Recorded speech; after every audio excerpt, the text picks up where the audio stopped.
Hello everyone, welcome to Robi 10 minute school live class. আমাদের আজকের দিনের জৈব রসায়নের উপর দ্বিতীয় লাইভ ক্লাসটিতে তোমাদের সবাইকে জানাচ্ছি সাদর আমন্ত্রণ। আজকে আমরা জৈব রসায়নের জৈব যৌগ শনাক্তকরণ পার্টটুকু নিয়ে বিশদ আলোচনা করব। এই ক্লাসটির মূল আলোচনার বিষয়বস্তু হচ্ছে বিভিন্ন রকম জৈব যৌগের যে কার্যকরী মূলক বা ফাংশনাল গ্রুপ রয়েছে, সেই ফাংশনাল গ্রুপগুলোকে কিভাবে বিভিন্ন রকম বিক্রিয়ার দ্বারা আইডেন্টিফাই করা সম্ভব সেটা আমরা আজকের ক্লাসে তুলে ধরার চেষ্টা করব। এবং এই ক্লাসগুলো হচ্ছে আমাদের অ্যাডমিশন কোচিং স্পেশাল ক্লাস, এবং অ্যাডমিশনের বিভিন্ন কোশ্চেনের প্যাটার্ন বা টাইপ নিয়ে আমাদের প্রতিটি ক্লাস গড়ে উঠছে। তোমাদের সকল বন্ধুদেরকে তাই আমন্ত্রণ জানাচ্ছি আজকের এই লাইভ ক্লাসে। কমেন্টে তোমাদের প্রশ্নের ফুলঝুরি দেখতে চাই, এবং সাথে সাথে শেয়ার করে তোমার সকল বন্ধুর কাছে এই ক্লাসটির কথা ছড়িয়ে দাও। আমি লাইভ ক্লাস যেহেতু কন্টিনিউয়াসলি চেষ্টা করব তোমাদের কমেন্টগুলো পড়ে দেখতে এবং সেই কমেন্টে তোমরা যে প্রশ্নগুলো করবে তার উত্তর দিতে, তাই কোনো ধরনের প্রশ্ন করতে পিছপা হবে না। এবং একই সাথে আমি তোমাদেরকে মাঝে মাঝে কুইজ দিব, সেই কুইজগুলোর অ্যান্সারও তোমরা কমেন্টে করার চেষ্টা করবে। আমি ইতিমধ্যে দেখতে পাচ্ছি ইউমি, শাকিল আহমেদ, তুহিন, মেহেদি হাসান মুন্না, তমাল, সালে মোহাম্মদ, শাফায়েত স্বর্ণা, উজ্জয়িনী চক্রবর্তী, তালহা, তারপর মুন্না, তোমরা সবাই আমাদের সাথে এসে উপস্থিত হয়েছ। স্বর্ণা জিজ্ঞেস করেছে ইংলিশ ভার্সনের জন্য ক্লাস নেওয়ার অনুরোধ করা হলো। স্বর্ণা, এই ক্লাসটি তুমি অবশ্যই করলে বুঝতে পারবে এখানে আমরা এমন কোনো বাংলা বিক্ষুত ওয়ার্ড উচ্চারণ করব না যেটা তুমি হয়তো বুঝতে পারবে না। আমাদের পুরো ক্লাসটি ইংলিশ এবং বাংলা দুই ভার্সনের জন্য সমানভাবে উপযোগী। So do join in our class এবং do share the class among your friends. আমরা এখনই আমাদের ক্লাস শুরু করব। একজন জানতে চেয়েছে ইঞ্জিনিয়ারিং এর জন্য কি গোল্ডেন লাগবে। সাজিন জানতে চেয়েছে না, এই জাতীয় কোনো কথা নেই যে ইঞ্জিনিয়ারিং পড়তে হলে গোল্ডেন লাগবে। বরং তুমি যদি ইঞ্জিনিয়ারিং ইউনিভার্সিটিতে যে জিজ্ঞেস করো কয়জন গোল্ডেন পেয়েছে, খুব কম মানুষই হয়তো হাত তুলবে। তারপরে আমি দেখতে পাচ্ছি অসংখ্য বন্ধু আমাদের সাথে ক্লাসে এসে উপস্থিত হয়েছে। আসো তাই আর দেরি না করে আমরা আমাদের ক্লাসটিকে শুরু করে ফেলি। জৈব যৌগের শনাক্তকরণের আজকে আমরা যে এক নম্বর যে প্রথম বিক্রিয়াটি দেখব সেটা হচ্ছে অসম্পৃক্ততার পরীক্ষা। এটাকে বলা হয় অসম্পৃক্ততার পরীক্ষা। আমি তোমাদের কাছে একটু জানতে চাইবো অসম্পৃক্ত জৈব যৌগ কাকে বলে। খুব ছোট 1, 2, 3 ওয়ার্ডের মধ্যে বলার চেষ্টা করবে। অসম্পৃক্ত জৈব যৌগের বৈশিষ্ট্য কি? তাদের একটা বৈশিষ্ট্য আছে সব অসম্পৃক্ত জৈব যৌগের মধ্যে। সেই একটা কমন বৈশিষ্ট্য কি? অসম্পৃক্ত জৈব যৌগের কমন বৈশিষ্ট্য কি? আমি তোমাদের কাছে সেটাই জানতে চেয়েছি। আসো আমি দেখি আমাদের কোন বন্ধুগুলো কারেক্ট অ্যান্সার দিয়েছে। যারা এখনো কিন্তু আমাদের ক্লাসে অংশগ্রহণ করেনি তাদেরকে ডেকে আনার জন্য অবশ্যই তোমরা ক্লাসটিকে শেয়ার করে দিবে। আমি দেখতে পাচ্ছি ডেভিড মেইজন শেষ কারেক্ট অ্যান্সার দিয়েছে। ডেভিড মেইজনের অ্যান্সারটা পারফেক্ট হয়েছে। তাওসিফের অ্যান্সারটা পারফেক্ট হয়েছে। শুভজিৎ দাসের অ্যান্সার পারফেক্ট। তালহা বর্ষার অ্যান্সারও পারফেক্ট। তো আমি যেটা বলতে চাই, তোমরা অনেকেই অ্যান্সার দাও ডাবল বন্ড বা ট্রিপল বন্ড থাকলে তাকে অসম্পৃক্ত যৌগ বলে। আমি অ্যান্সারটা পছন্দ করি না, বরং আমরা বলবো অসম্পৃক্ত যৌগ হচ্ছে পাই বন্ড বিশিষ্ট যৌগ। অসম্পৃক্ত যৌগ হচ্ছে পাই বন্ড বিশিষ্ট যৌগ। তাহলে যে সকল যৌগে পাই বন্ড থাকে তাকেই অসম্পৃক্ত যৌগ বলে। এটা ডাবল বন্ড হতে পারে, ট্রিপল বন্ড হতে পারে। তাহলে আমরা এখন যে পরীক্ষাগুলোর কথা আলোচনা করব সেগুলো শুধু অসম্পৃক্ততার পরীক্ষাও না, পরীক্ষায় ঘুরিয়ে পেঁচিয়ে এইভাবেও জিজ্ঞেস করতে পারে যে পাই বন্ড শনাক্তকরণের পরীক্ষাটি ব্যাখ্যা করো, তাহলেও সেম অ্যান্সার দিবা। এখন লক্ষ্য করি আমরা দুটো পরীক্ষা শিখব। প্রথম যে পরীক্ষাটা সেটার নাম হচ্ছে বেয়ার প্রণালী। এই প্রণালীটার নাম হচ্ছে বেয়ার প্রণালী। বেয়ার প্রণালী কিভাবে কাজ করে সেটা একটু লক্ষ্য করি। বেয়ার প্রণালীতে পটাশিয়াম পারম্যাঙ্গানেটের ক্ষারীয় দ্রবণ ব্যবহৃত হয়। পটাশিয়াম পারম্যাঙ্গানেটের ক্ষারীয় দ্রবণ ব্যবহৃত হয়। এখন ক্ষারীয় দ্রবণে পটাশিয়াম পারম্যাঙ্গানেট নিজেদের মাঝখানে বিক্রিয়া টিক্রিয়া করে সে অনেকগুলো জায়মান অক্সিজেন তৈরি করে। মূলত এই জায়মান অক্সিজেনই আমাদের পাই বন্ড বিশিষ্ট যৌগের সাথে ইন্টারেক্ট করতে পারে। কিরকম ভাবে আসলে আমরা একটু সেটা দেখে নিই। ধরো তোমার কাছে একটা জৈব যৌগ আছে এরকম CH ডাবল বন্ড CH2। এখন এইখানে তুমি এই KMnO4 আর KOH এই দ্রবণটা দিয়ে দিলে। এখন লক্ষ্য করো তাদের পাই বন্ড কোনটা? তাদের পাই বন্ড আছে ঠিক এই জায়গাটাতে। তাহলে প্রথমে পাই বন্ডটা ভেঙে যাবে এবং এই কার্বন এবং এই কার্বনের দুটো হাত খালি হয়ে যাবে। তাহলে আর সিএইচ সিএইচ টু, তার এখানে এবং এখানে দুটো হাত খালি হবে। কেন হাত খালি হবে? পাই বন্ডটা ভেঙে যাওয়ায় তাদের প্রত্যেকেরই একটা করে হাত মুক্ত হবে এবং এই যে অক্সিজেন সে এখানে এসে যুক্ত হবে এবং একটি হাইড্রোজেনকে নিয়ে আসবে এবং তারা মিলে এখানে OH OH একটা ডাই হাইড্রোক্সিল যৌগ তৈরি করে ফেলে। সো এইটা হচ্ছে এন্টায়ার প্রণালীটা।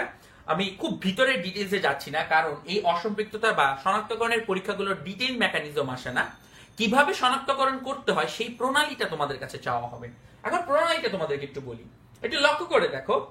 KMnO4 এখানে ব্যবহৃত হয়।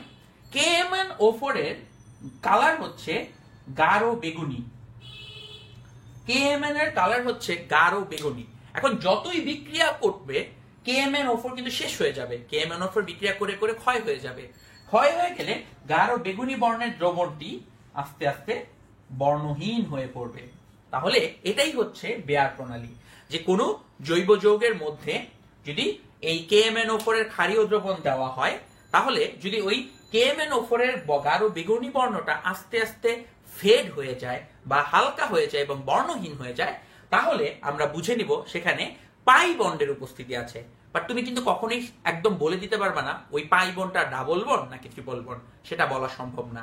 এই জিনিসটা প্রমাণ করে যে গাঢ় বেগুনি বর্ণ থেকে বর্ণহীন হলে তা প্রমাণ করে শুধুমাত্র পাই বন্ডের উপস্থিতি আছে, কোনোভাবেই কিন্তু প্রমাণ করে না সেটা ডাবল বন্ড নাকি triple bond. So be careful about this.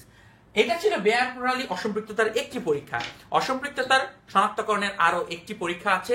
আমি আমাদের বন্ধুদের কাছে জানতে চাচ্ছি, কমেন্টে আমাকে জানাও অসম্পৃক্ততা পরীক্ষা করার দ্বিতীয় প্রণালীটির নাম কি। আমি খুবই আনন্দিত অসংখ্য বন্ধুদেরকে আমাদের এই ক্লাসে দেখে। তোমরা যারা এই ক্লাসে উপস্থিত আছো অবশ্যই ক্লাসটিকে শেয়ার করবে, যাতে আরো বাংলাদেশের আনাচে কানাচেতে ছড়িয়ে থাকা বন্ধুরা আমাদের এই ক্লাসটিতে এসে অংশগ্রহণ করতে পারে। Thank you. Correct answer already সরকার আমাদেরকে দিয়ে দিয়েছে। মেহেদি শতাব্দী আমাদের কাছে জয়েন করেছে। শাকিরের অ্যান্সার কারেক্ট হয়েছে। মামুন হাসান কারেক্ট অ্যান্সার দিয়েছে। ওকে, তাল বর্ষা আবার কারেক্ট অ্যান্সার দিয়েছে। আমার কথা আমির অ্যান্সার কারেক্ট হয়েছে। সেলিম আহমেদের অ্যান্সার কারেক্ট হয়েছে। Thank you very much. Yes, Nobel তোমার অ্যান্সারও কারেক্ট হয়েছে। আমরা যে দ্বিতীয় প্রণালীটি রয়েছে অসম্পৃক্ততা পরীক্ষা বা জৈব যৌগে পাই বন্ডের উপস্থিতির প্রমাণ করার দুটো পরীক্ষার মধ্যে দ্বিতীয় পরীক্ষাটির নাম হচ্ছে ব্রোমিন দ্রবণ পরীক্ষা। ব্রোমিন দ্রবণ পরীক্ষা। এখন এই ব্রোমিন দ্রবণ পরীক্ষাটি কিভাবে কাজ করে আমরা এখন সেটা একটু ব্যাখ্যা করব। এটাও খুবই ইজি একটা ব্যাপার। যথারীতি ধরো তোমার কাছে একটা জৈব যৌগ আছে CH3 CH double bond CH2। তো এখানে একটা ডাবল বন্ড বা পাই বন্ডের উপস্থিতি আছে। এর সাথে তুমি ব্রোমিন দ্রবণের বিক্রিয়া ঘটাবা CCl4 মাধ্যমে। জলীয় দ্রবণ নেওয়া যাবে না, কারণ এখানে পানি থাকলে পানি নিজেই বিক্রিয়া অংশগ্রহণ করে ফেলে। এখন লক্ষ্য করে দেখো তাহলে কি হবে। CH3 CH CH2 তাদের পাই বন্ডটা ভেঙে যাবে এর, তাহলে এখানে একটা হাত খালি হবে, এখানে একটা হাত খালি হবে এবং এই যে ব্রোমিন দুইটা আছে সেই দুইটা ব্রোমিনের একটা ব্রোমিন এখানে যোগ হবে, একটা ব্রোমিন এখানে যোগ হবে, বাস বিক্রিয়া হয়ে গেল। বাট তাতে শনাক্ত কিভাবে করা যাবে? তোমরা সবসময় মনে রাখবে শনাক্তকরণ হচ্ছে চোখে দেখে বোঝা যেতে হবে। অর্থাৎ কোন রকমের সাহায্য ছাড়া তুমি জাস্ট চোখে এটার দিকে তাকিয়ে থাকবে, তাহলেই শনাক্তকরণ যাতে বোঝা যায়। কালার চেঞ্জ হতে হবে। ব্রোমিন এর কালার হচ্ছে লাল বর্ণ। বিক্রিয়ার সাথে সাথে ব্রোমিন শেষ হয়ে যাবে এবং লাল বর্ণের ব্রোমিন বর্ণহীন ব্রোমিনে পরিণত হবে। তাহলে একটা জৈব যৌগে ব্রোমিন দ্রবণ দেওয়া হলে যদি সেই ব্রোমিনের লাল কালারটি কালারলেস হয়ে যায়, তা প্রমাণ করবে ওই জৈব যৌগে অসম্পৃক্ত বা পাই বন্ডের উপস্থিতি রয়েছে। বি কেয়ারফুল, এটা কখনোই প্রমাণ করে না সেখানে ডাবল বন্ড আছে নাকি ট্রিপল বন্ড আছে। এটা প্রমাণ করে যেখানে পাই বন্ড আছে। Pi bond, double bond, triple bond ছাড়া আরো অন্যান্য ভাবে পাই বন্ড থাকতে পারে, যেমন তোমরা অ্যারোমেটিক যৌগের অনেক পাই বন্ডের কথা পড়ে থাকো। So be careful about that part, যে অসম্পৃক্ততার পরীক্ষা আসলে পাই বন্ডের উপস্থিতি প্রমাণ করে। এবং এর মধ্য দিয়ে আমরা আমাদের এই জৈব যৌগ শনাক্তকরণের প্রথম টপিকটি শেষ করে ফেললাম। ক্লাস জমে উঠতে শুরু করেছে, অসংখ্য বন্ধু আমাদের ক্লাসে এসে উপস্থিত হয়েছে। তাই আমি অনুরোধ করছি সব বন্ধুদেরকে ক্লাসটি যাতে শেয়ার করা হয়, যাতে করে অসংখ্য স্টুডেন্ট আমাদের সাথে ক্লাসটিতে আসে। আমাদের স্টুডেন্ট আমি দেখতে পাচ্ছি নূর নবী, উপমা দাস, ডেভিড মেইজন, অনেকে আমাদের ক্লাসে আজকে উপস্থিত আছে। আমি দেখতে পাচ্ছি আয়মান আমাদের সাথে কন্টিনিউয়াসলি কমেন্ট করে যাচ্ছে। দিলশাদ দিশা আমাদেরকে হাই জানিয়েছে। আমরা আজকে কিন্তু বেশ স্পেসিফিক জিনিস নিয়ে আলোচনা করছি। আমাদের এই ক্লাসে শুধুমাত্র জৈব যৌগ শনাক্তকরণ নিয়ে আলোচনা হবে, তাই অন্যান্য কিছু নিয়ে আমরা আজকে ক্লাসে আলোচনা করব না। ইয়েস, দুর্দানা মাহফুজকে দেখা যাচ্ছে, আমাদের 10 মিনিট স্কুলের খুবই নিয়মিত স্টুডেন্ট, আমাদের ক্লাসে জয়েন করেছে। Thank you very much দুর্দানা।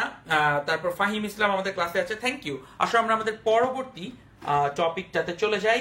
আমাদের পরবর্তী টপিকটাও খুবই ক্রিটিক্যাল, এর নাম হচ্ছে অ্যালকাইন 1 শনাক্তকরণ। অ্যালকাইন 1 শনাক্তকরণ। আমি তোমাদের কাছে জানতে চাই, আমি জানি যে এই জিনিসটা আসলে মোবাইলে টাইপ করে লেখা সম্ভব, তাই তোমাদেরকে জিজ্ঞেস করছি, অ্যালকাইন 1 এর সংকেত কি? অ্যালকাইন 1 এর সাধারণ সংকেত কি? অ্যালকাইন 1 এর সাধারণ সংকেত, এটা তোমরা আমাকে একটু লিখে দেখাও। অ্যালকাইন 1 এর সাধারণ সংকেত কি, এটা আমাকে একটু লিখে দেখাও। এবং প্রশ্নটা কঠিন হলে আমার ধারণা কোনো না কোনো বুদ্ধিমতী বা বুদ্ধিমান বন্ধু অবশ্যই আমাদের ক্লাসে অ্যান্সারটা দিয়ে দিবে। একটু চিন্তা করতে হবে, অ্যালকাইন 1 জিনিসটা দিয়ে আসলে কি বোঝায়। যেমন মিথাইন 1, এইরকম 1 কেন আছে সেটা নিয়ে আসলে চিন্তা করতে হবে। আমি একটু দেখতে চাই যে কতজন আসলে কারেক্ট অ্যান্সার দিতে পারে। সরকার অ্যান্সারটি ভুল দিয়েছে। আমি বলেছি সাধারণ সংকেত লিখতে হবে, উদাহরণ লিখতে হবে না। ইরফানুল্লাহ মুন্না একটি উদাহরণ লিখেছে, সাধারণ সংকেত হয়নি। মাহি ইসলামেরটা সাধারণ সংকেত হয়নি। তোমরা যারাই লিখছো সবাই C2H2 লিখছো, এটা তাদের সাধারণ সংকেত না, বরং এটা অ্যালকাইন 1 এর একটি এক্সাম্পল। ইয়েস, তালহা বর্ষার অ্যান্সারটা সে অর্ধেক লিখে আর লিখে নেই, মোটামুটি কাছাকাছি কারেক্ট হয়েছে। আমি একটু বলে দিচ্ছি অ্যান্সারটা কি হবে। অ্যান্সারটা হচ্ছে অ্যালকাইন 1 হচ্ছে RC ট্রিপল বন্ড CH। তার মানে এর 1 এবং 2 এই দুটো কার্বনের মধ্যে ট্রিপল বন্ড অবস্থান করবে। যেই যৌগের 1 এবং 2 নম্বর কার্বনের মধ্যে ট্রিপল বন্ড অবস্থান করে তাদেরকে বলা হয় অ্যালকাইন 1। এইবার এটা খুব ইম্পর্টেন্ট জিনিস, এটা জানি কিনা তোমরা কতটুকু জানো, নাহলে একটু মাথায় ঢুকে রাখো। অ্যালকাইন 1 হচ্ছে অম্লধর্মী। অ্যালকাইন 1 হয় অম্লধর্মী। তার মানে অ্যালকাইন 1 খালি সুযোগের অপেক্ষায় থাকে কখন নিজের হাইড্রোজেনটাকে সে ছেড়ে দিবে। অ্যালকাইন 1 অম্লধর্মী এবং সে যে কোনো ক্ষেত্রে নিজের এই হাইড্রোজেনটাকে খুব সহজে ছেড়ে দিতে চায়। তো এটা খুবই ভালো করে মাথায় লক্ষ্য রাখবা। এটা পরীক্ষা প্রশ্নও আসে, কেন অ্যালকাইন 1 অম্লধর্মী জাতীয় প্রশ্ন, আমাদের দেখে সেটা জেনে নিতে পারো। আসো আমরা দেখি এখন অ্যালকাইন 1 শনাক্তকরণের উপায় কি। এই অ্যালকাইন 1 নেওয়া হলো, আমি অ্যালকাইন 1টাকে এখানে এঁকে ফেলি এবং শনাক্তকরণের জন্য তার সাথে ডাইঅ্যামিন কপার ক্লোরাইড নেওয়া হলো। শনাক্তকরণের জন্য এর সাথে ডাইঅ্যামিন কপার ক্লোরাইড নেওয়া হলো। আমি তোমাদের কাছে, মানে এইটা হচ্ছে তোমার মেইন যৌগ যেটা শনাক্তকরণের জন্য দরকার হবে। আমি তোমাদের কাছে জানতে চাই এই কপারের চার্জ কত। অ্যান্সার হচ্ছে 1 অথবা 2। এই কপারের চার্জ কত, 1 নাকি 2? আমি তোমাদের কাছে সেটা জানতে চাই। এবং এইটা খুবই ইম্পর্টেন্ট, কারণ এই কপারের যোজনী যদি না বুঝতে পারো তাহলে এই শনাক্তকরণটা বোঝাটাও তোমাদের জন্য কষ্টকর হয়ে দাঁড়াবে। খুব তাড়াতাড়ি অ্যান্সার করতে হবে। আমি তোমাদের উত্তরের পানে চেয়ে রয়েছি এবং আমাদের বন্ধুদের, ইয়েস আমি কারেক্ট অ্যান্সার, শামস, রাব্বি, রাইহান, মামুন, হাসান, তৌসিফ রহমান, দিলশাদ জে দিশা, রাতুল খান বলেছে অসাম ক্লাস হচ্ছে। থ্যাংক ইউ রাতুল ভাইয়া। রাতুল ভাই আপনাকে আমরা প্রত্যেক মোমেন্টে মিস করি। আর আপনার শরীর খারাপ আছে আমরা জানি, আমাদের দোয়া আপনার সাথে রইল এবং আশা করি খুব শীঘ্রই আপনি সুস্থ হয়ে আমাদের সাথে ক্লাস নিতে ফেরত আসবেন। তো আমরা একটু বলি যে এই কপারের চার্জ হচ্ছে 1, এর হাত হচ্ছে একটা, কারণ দেখো এখানে ক্লোরিন আছে একটা আর অ্যামোনিয়ার কোনো চার্জ নেই, তাহলে কপার +1 ক্লোরাইড -1 আর অ্যামোনিয়ার চার্জ 0। সো একটু লক্ষ্য করে দেখো কি ঘটনা ঘটবে। এই ঘটনাটা খুবই ইন্টারেস্টিং। আমি তোমাদেরকে আগেও বলেছি অ্যালকাইন 1 অম্লধর্মী, তাহলে সেই হাইড্রোজেনটা ছেড়ে দিবে। তাহলে চিন্তা করো এই হাইড্রোজেন আর এই ক্লোরিন, তাহলে এই হাইড্রোজেন আর এই ক্লোরিন মিলে HCl তৈরি করে। HCl একটা অ্যাসিড আর অ্যামোনিয়া হচ্ছে একটা ক্ষার। তাহলে চিন্তা করো HCl আর অ্যামোনিয়া মিলে কি তৈরি করবে? ঠিকই ধরতে পেরেছো, অ্যামোনিয়াম ক্লোরাইড। তাহলে দেখো এইখান থেকে যে হাইড্রোজেন আসবে আর এইখান থেকে যে ক্লোরিন আসবে তারা একটা HCl তৈরি করে, যেটা অ্যামোনিয়ার সাথে বিক্রিয়া করে অ্যামোনিয়া ক্লোরাইড তৈরি করলো।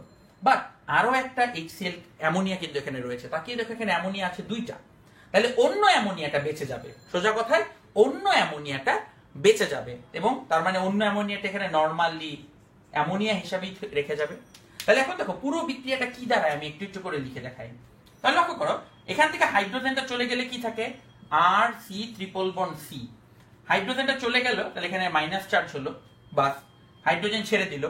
এই হাইড্রোজেন আর এই ক্লোরিন মিলে এখানে কি কি ঘটনা ঘটিয়েছে, সে একটা অ্যামোনিয়াম ক্লোরাইড তৈরি করে আর একটা অ্যামোনিয়া গ্যাসকে বুদবুদ আকারে ছেড়ে দিবে। বাদ রইল কে, দেখো এই যে কপার, এই কপারের চার্জ আছে +1 এবং এখানে এই কার্বনের চার্জ হচ্ছে -1। তো ঠিকই ধরতে পেরেছো, এই কপারটা এই কার্বনের সাথে এসে যুক্ত হবে। বাস খুব সহজে তাকিয়ে দেখো, আলটিমেটলি এই রকম একটা যৌগ তৈরি হবে এবং কপারের এই যৌগটির অধক্ষেপ পড়বে এবং এই অধক্ষেপটির কালার হচ্ছে লাল বর্ণ।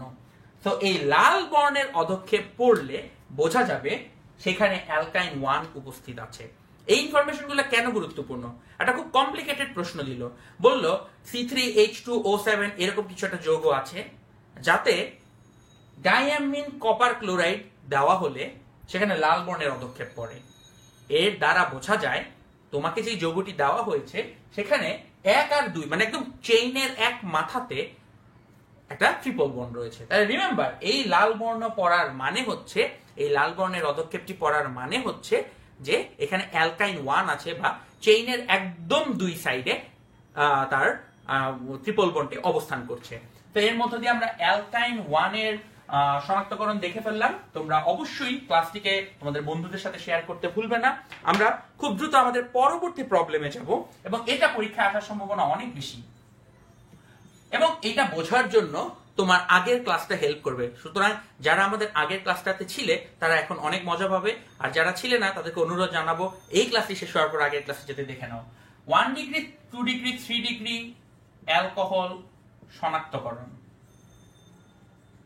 1 ডিগ্রি, 2 ডিগ্রি, 3 ডিগ্রি অ্যালকোহল শনাক্তকরণ। আমি তোমাদের কমেন্টে জানতে চাচ্ছি, একটা বিকারক ব্যবহার করা হয় এই শনাক্তকরণের জন্য, সেই বিকারকটার নাম কে কে লিখতে পারবে? কোন বিকারকটি ব্যবহার করে 1 ডিগ্রি, 2 ডিগ্রি, 3 ডিগ্রি অ্যালকোহল শনাক্ত করা হয় তা আমাদেরকে বলো। থ্যাংক ইউ ভেরি মাচ যারা আমাদের সাথে ক্লাসটি করছো এবং কন্টিনিউয়াসলি ক্লাসটিকে শেয়ার করে যাচ্ছ। ইয়েস, আমি দেখতে পাচ্ছি মামুন হাসান কারেক্ট অ্যান্সার দিয়েছে, তারপর সাকিব হাসনাত, তারপর হাসিবুল হক। আমি জানতে চেয়েছি কোন রিয়েজেন্ট ব্যবহার করে 1, 2, 3 ডিগ্রি অ্যালকোহলকে শনাক্ত করা যায়। ইয়েস, দুর্দানা মাহফুজের অ্যান্সার কারেক্ট হয়েছে, বর্ষার অ্যান্সার কারেক্ট হয়েছে। ওকে, আমার কথা আমির অ্যান্সার কারেক্ট হয়েছে। অ্যান্সারটা হচ্ছে লুকাস বিকারক। এই শনাক্তকরণের জন্য আমরা যেই বিকারকটি ব্যবহার করব তার নাম হচ্ছে লুকাস বিকারক। কেউ যদি একটু সুন্দর করে লিখতে চাও লিখবা এভাবে, এই লুকাস বিকারক হচ্ছে অনাদ্র জিঙ্ক ক্লোরাইড আর গাঢ় HCl। এখন একটা কথা বলার আছে, এই অনাদ্র কথাটা না লিখলে আপনাকে 0 দিয়ে দেওয়া সম্ভব। যদি অনাদ্র না লেখা হয় তাহলে সমস্যা আছে। জিঙ্ক ক্লোরাইড দিয়ে যদি পানি থাকে তাহলে এই বিক্রিয়ার মেকানিজম চেঞ্জ হয়ে যাবে, এখানে একটা সাইড রিঅ্যাকশন ঘটা শুরু করবে। তাই অনাদ্র কথাটা লিখাটা মাস্ট, এই ক্ষেত্রে মোটামুটি মাস্ট। এবার আমি তোমাদেরকে 1, 2, 3 ডিগ্রি অ্যালকোহল লিখবো, লিখে লিখে তাদের মধ্যে কিভাবে লুকাস বিকারক দ্বারা ডিফারেন্সিয়েট করা যাচ্ছে আমি সেটা তোমাদেরকে একটু এঁকে দেখানোর চেষ্টা করব। তোমরা সবাই আশা করি কার্বনের ডিগ্রির ব্যাপারটা অলরেডি বোঝো, আমরা এর আগের ক্লাসে এটা নিয়ে আলোচনা করেছি। তাহলে তোমরা আশা করি সবাই বুঝতে পারো যে এটা হচ্ছে একটা 1 ডিগ্রি অ্যালকোহল, এটা একটা 2 ডিগ্রি অ্যালকোহল, এটা একটা 3 ডিগ্রি অ্যালকোহল। সো এরকম বিভিন্ন ডিগ্রি দেওয়া আছে। কি হবে, আমরা আগের ক্লাসে আলোচনা করেছি SN1 বিক্রিয়া। SN1 বিক্রিয়ার সময় এই OH-টা বের হয়ে চলে যায়। তাহলে যদি এই OH-টা বের হয়ে চলে যায় তাহলে কি ধরনের যৌগ উৎপন্ন হবে? একটা কার্বোক্যাটায়ন তৈরি হবে, CH3 CH2 প্লাস, তারপরে CH3 CH CH3 প্লাস, তারপরে CH3 C CH3 CH3 plus. তিনটা কার্বোক্যাটায়ন তৈরি হলো। এটা 1 ডিগ্রি, এটা 2 ডিগ্রি, এটা 3 ডিগ্রি। আমাদের আগের ক্লাসের আলোচনায় এটা আলোচনা করা হয়েছে। এই তিনটার মধ্যে কোন কার্বোক্যাটায়নটা সবচাইতে বেশি স্থায়ী? এই তিনটার মধ্যে কোন কার্বোক্যাটায়নটা সবচেয়ে বেশি স্টেবল? আমি তোমাদের কাছে সেটা জানতে চাচ্ছি কমেন্টে। আশা করি আমাদের বন্ধুরা নিরাশ করবে না। এই তিনটে কার্বোক্যাটায়নের মধ্যে কোনটি সবচেয়ে স্টেবল, আমি সেটি এখন তোমাদের কাছে জানতে চাচ্ছি। Tausif Rahman tremendous Joy tremendous answer দিয়েছে। মোহাম্মদ রায়ান, সাকিব হাসনাত কারেক্ট অ্যান্সার হয়েছে। আল ইমরান কারেক্ট অ্যান্সার দিয়ে যাচ্ছ। থ্যাংক ইউ যারা আমাদেরকে কন্টিনিউয়াসলি এই কারেক্ট অ্যান্সার গুলো দিয়ে যাচ্ছ। ওকে, আমি অপেক্ষা করছি তোমাদের আরো বেশি মানুষ যাতে কারেক্ট অ্যান্সার দিতে পারে, যেটা আমাদের আগের ক্লাসেই মাত্র আমরা আলোচনা করেছি। মামুন হাসান এবং অতিকুর রহমান তোমরা কিন্তু একটু ভুল অ্যান্সার দিয়ে ফেলেছো। আমি তোমাদেরকে একটু ক্লিয়ার করে মনে করিয়ে দিই, আগের ক্লাসে আলোচনা করেছি 3 ডিগ্রি অ্যালকোহল হচ্ছে সবচেয়ে বেশি, 3 ডিগ্রি কার্বোক্যাটায়ন হচ্ছে সবচেয়ে বেশি স্টেবল বা স্থায়ী। রিমেম্বার, যেই জিনিসটা যত স্টেবল বিক্রিয়ার আগে সে ছিল তত বেশি রিঅ্যাক্টিভ। যেই জিনিসটা যত বিক্রিয়ার পরে স্টেবল হয়, বিক্রিয়ার আগে ছিল সে তত বেশি রিঅ্যাক্টিভ। বিক্রিয়ায় স্টেবিলিটি রিঅ্যাক্টিভিটি উল্টায় যায়। এটা যদি স্টেবল থাকে বিক্রিয়ার পর হয় রিঅ্যাক্টিভ, এটা যদি রিঅ্যাক্টিভ থাকে বিক্রিয়ার পর হয় স্টেবল। এটা হচ্ছে খুব সিম্পল রুল। তার মানে 1 ডিগ্রি ছিল খুবই রিঅ্যাক্টিভ, তার মানে এই পাশে যে অ্যালকোহলটা সেটা হচ্ছে অনেক স্টেবল। বাস, এইটা হচ্ছে সোজা কথা। তাহলে আমরা বুঝে নিলাম এই অ্যালকোহলগুলোর মধ্যে 1 ডিগ্রি স্টেবল আর 3 ডিগ্রি হচ্ছে অনেক রিঅ্যাক্টিভ। এখন লক্ষ্য করে দেখো, এই প্রত্যেকটার সাথেই এই লুকাস বিকারক থেকে আসা ক্লোরিন যুক্ত হবে। ক্লোরিন যুক্ত হলে অ্যালকাইল হ্যালাইড তৈরি হবে। CH3CH2Cl, CH3 2CHCl, CH3 3CCl তৈরি হবে এবং এদের সবগুলোই হচ্ছে সাদা অদক্ষেপ। এই সবগুলোই হচ্ছে হোয়াইট, এ কোন নতুন সাদা, সবগুলোই সাদা অদক্ষেপ তৈরি করবে। তাহলে 3টা টেস্ট টিউবে 3টা দ্রবণ রাখা আছে, 3টাতে লুকাস বিকারক দেওয়া হলো, 3টাই সাদা অদক্ষেপ তৈরি করলো। তাহলে আমরা কিভাবে বুঝতে পারবো কোনটা 1 2 3? অবশ্যই বোঝা যাবে। কেন? যেহেতু 3 ডিগ্রি সবচেয়ে বেশি রিঅ্যাক্টিভ, 3 ডিগ্রির ক্ষেত্রে সাদা অদক্ষেপ পাওয়া যাবে মাত্র 1 থেকে 2 সেকেন্ড সময়ের মধ্যে। যেহেতু 2 ডিগ্রি মিডিয়াম রিঅ্যাক্টিভ, তাহলে 2 ডিগ্রির ক্ষেত্রে প্রায় 5 মিনিট পরে অদক্ষেপ পাওয়া যাবে। আর 1 ডিগ্রি একেবারেই রিঅ্যাক্টিভ না, এটা অনেক স্টেবল, প্রায় 15 মিনিট পরে এর অদক্ষেপ পাওয়া যাবে। তাহলে লক্ষ্য করে দেখো, একটাতে ধিপ ধাপ দেওয়ার সাথে সাথে অদক্ষেপ পড়বে, তারপরে দুইটাতে তাপ দিতে থাকবা, যেটাতে আগে অদক্ষেপ পড়বে সেটা 2 ডিগ্রি, আর যেটাতে অদক্ষেপ পড়বেই না বা অনেক লাস্টে অদক্ষেপ পড়বে সেটা হবে 1 ডিগ্রি। তাহলে আমরা এই জিনিসগুলো কিন্তু মুখস্থ করি যে 1 ডিগ্রিতে আগে অদক্ষেপ পড়ে না, 3 ডিগ্রিতে আগে অদক্ষেপ পড়ে। এই মুখস্থ কেন করব? আমরা একটু কারণটা বোঝার চেষ্টা করি। 3 ডিগ্রি অ্যালকোহল থেকে 3 ডিগ্রি কার্বোক্যাটায়ন তৈরি হয়। 3 ডিগ্রি কার্বোক্যাটায়ন অনেক স্টেবল, এবং স্টেবল জিনিসটা মানুষ বেশি তৈরি করতে যায়, খুব তাড়াতাড়ি বিক্রিয়া হবে, তাই এই 3 ডিগ্রির বিক্রিয়াটা তাড়াতাড়ি হয়, আর 1 ডিগ্রির বিক্রিয়াটা আস্তে আস্তে ধীরে সুস্থে স্লোলি হয়। আশা করি আপনারা এই খুব গুরুত্বপূর্ণ জিনিসটা বুঝতে পেরেছেন। আমাদের অসংখ্য জৈব যৌগের মারপ্যাক যুক্ত প্রশ্নে এই ইনফরমেশনটা খুব কাজে লাগে যে 1 ডিগ্রি 2 ডিগ্রি 3 ডিগ্রি অ্যালকোহলকে কিভাবে পৃথক করা যাচ্ছে। সো আমি তোমাদের প্রশ্নের অসংখ্য প্রশ্ন দেখতে পাচ্ছি। 3 ডিগ্রি আগে রিয়াকশন করবে, থ্যাংক ইউ। আমাদেরকে সাজিন জানিয়েছে। ইতোমধ্যে তুর্য আমাদের ক্লাসে উপস্থিত আছে, আয়মান মাঝে মাঝে আমাদের সাথে কমেন্ট করে যাচ্ছে। ওকে, ওয়ান্ডারফুল। সো আসো আমরা আমাদের পরবর্তী শনাক্তকরণের টেস্টটাতে চলে যাই, এবং আমাদের ক্লাসটি বেশ জমে উঠতে শুরু করেছে। আমাদের ভর্তি পরীক্ষার জন্য বেশ গুরুত্বপূর্ণ একটি ক্লাস, অর্গানিক কেমিস্ট্রি কাককোঠা বিষয়। বন্ধুদেরকে জানিয়ে দেওয়ার জন্য ক্লাসটিকে অবশ্যই তোমরা শেয়ার করবে। এইবার আমরা আমার ভর্তি পরীক্ষায় আসা একটা প্রশ্ন আমি এখন ব্যাখ্যা করব। এই প্রশ্নটি এসেছিল বুয়েট ভর্তি পরীক্ষা 2011-তে। এই প্রশ্নটি বুয়েট ভর্তি পরীক্ষা 2011, অর্থাৎ আমি যেই বছর ভর্তি পরীক্ষা দিয়েছি সেই বছরের প্রশ্ন। প্রশ্নটা শোনো। প্রশ্নটা হচ্ছে, একজন বাগানের মালি কীটনাশক হিসাবে ফেনল ব্যবহার করতে চান। কীটনাশক হিসাবে ফেনল ব্যবহার করতে চান। এখন অবশ্যই একটা বোতলের মধ্যে এরকম ফেনল রাখা ছিল, অবশ্যই তার লেবেলের উপরে এরকম লেখা ছিল ফেনল। যেটা হয়েছে, অনেকদিন রেখে দেওয়ার কারণে এই ফেনল লেখাটা মুছে গেছে। তাহলে মালি কোনোভাবেই দেখতে পাচ্ছে না ফেনল লেখাটা আছে কি আছে না। এখন প্রশ্ন হচ্ছে, সে কিভাবে শিওর হতে পারবে এই দ্রবণের মধ্যে ফেনল আছে কিনা।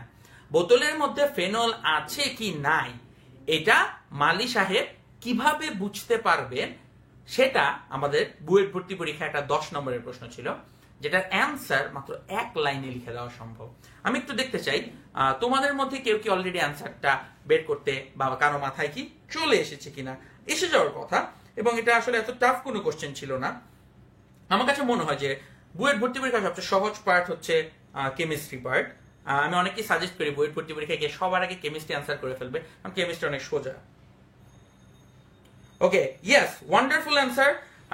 সাকিব হাসনাত বলেছে লিবারম্যান টেস্ট। লিবারম্যান হচ্ছে পারফেক্ট। ব্রোমিন পানি পরীক্ষা পারফেক্ট, লিবারম্যান দিলে হবে, ফেনল প্লাস ব্রোমিন দিলে হবে, হিট দিলে হবে না। তো আমি অনেককে কারেক্ট অ্যান্সার দিতে দেখেছি। অধিকাংশ মানুষ কিন্তু লিবারম্যান টেস্টটাকে বলে। এখন লিবারম্যান টেস্টটা অনেক কঠিন, অনেক টাফ, ওটা লিখতে গেলে তোমার অনেক সময় লাগবে, ওটা মুখস্থ রাখতে হয়। একটা সহজ পরীক্ষা আছে, আমরা সহজ পরীক্ষাটা দেখি। তাহলে এটা হচ্ছে আমাদের ফেনল শনাক্তকরণ। এই ফেনল শনাক্তকরণ একটা খুব সহজ পরীক্ষা আছে। সহজ পরীক্ষাটা হচ্ছে এইটা, দেখো ফেনল দেওয়া আছে, দেখো ফেনলের সাথে আমরা ফেরিক ক্লোরাইড এই জিনিসটাকে মেশাবো, তাহলে কি হবে? আমাদের ফেনল লাগবে 6টা আর ফেরিক ক্লোরাইড লাগবে 2টা। তাহলে দেখো এখান থেকে কি হবে, 6টা ফেনল এরা ভাঙলো, ভেঙে কি তৈরি করবে? 6টা ফিনেট আয়ন বা O- এবং 6টা H+ তৈরি করবে।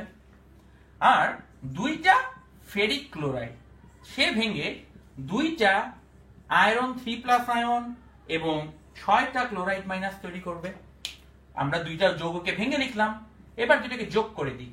যোগ করলে আসলো 6টা ফেনল, 2টা ফেরিক ক্লোরাইড, আর এখানে আসবে 6টা HCl, কারণ দেখতে পাচ্ছ 6টা H আর 6টা Cl আছে। প্রশ্ন হচ্ছে এই দুইজন মিলে কি তৈরি করবে? তাকিয়ে দেখো, আমাদের ফিনেট আয়ন আছে 6টা আর ফেরিক আছে 2টা। এটাকে বলা হয় ডাইফেরিক হেক্সাফিনেট, এবং ডাইফেরিক হেক্সাফিনেটের একটা বেগুনি বর্ণের অধক্ষেপ সৃষ্টি করবে। তাই ফেনলের মধ্যে যদি 1-2 ফোঁটা ফেরিক ক্লোরাইড দেওয়া হয় এবং বেগুনি অধক্ষেপ সৃষ্টি করে, তাহলেই ফেনলের উপস্থিতি শনাক্ত করা যায়। এই তোমরা যদি জাস্ট এই একটা রিঅ্যাকশন কেউ লিখে দাও, তাহলে বুয়েট ভর্তি পরীক্ষা সেই প্রশ্নে 10-এ 10 পেয়ে যেতে পারবে। তাহলে দেখলে কেন শনাক্তকরণ জানাটা ইম্পর্টেন্ট।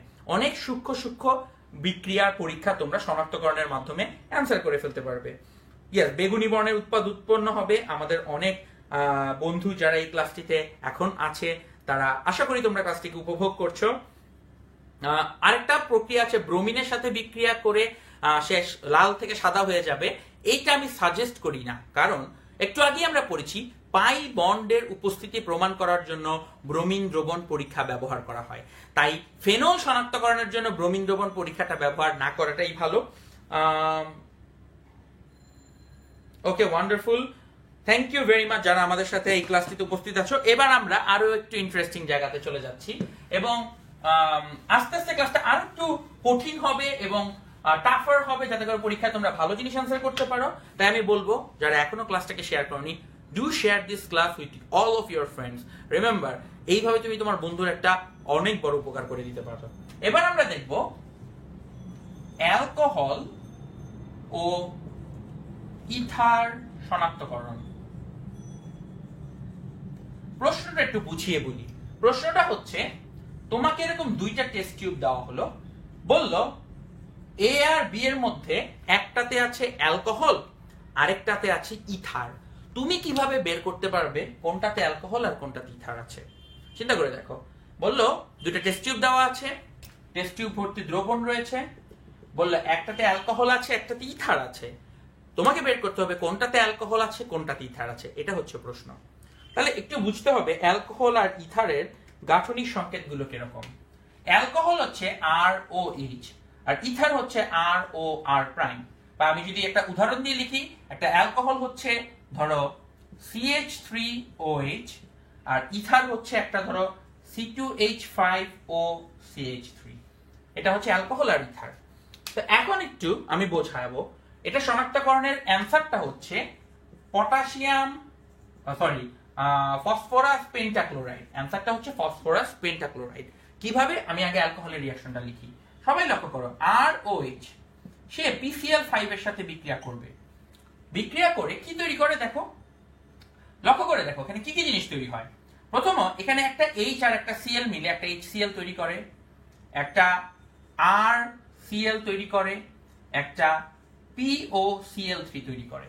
তাহলে এখানে তৈরি হয় একটা HCl, কারণ অ্যালকোহলের সবসময় একটা হাইড্রোজেন থাকে, তাই এখানে একটা HCl তৈরি হবে, একটা RCl তৈরি হবে। আমি যদি আরেকটু ডেফিনিট এক্সাম্পল দিতে চাই, এখানে CH3 তৈরি হবে, এখানে CH3Cl আর POCl3 তৈরি হবে। এবার আমরা যদি এখানে একটা ইথার নিতাম তাহলে বিক্রিয়াটা কি হইতো? ইথারে এখানে C2H5 থাকতো, তার সাথে PCl5 বিক্রিয়া করত। এই বিক্রিয়া আর এই বিক্রিয়ার পার্থক্য হচ্ছে এখানে হাইড্রোজেনের জায়গায় C2H5 আছে, তাহলে এখানেও হাইড্রোজেনের জায়গায় আসবে C2H5Cl, CH3Cl আর POCl3।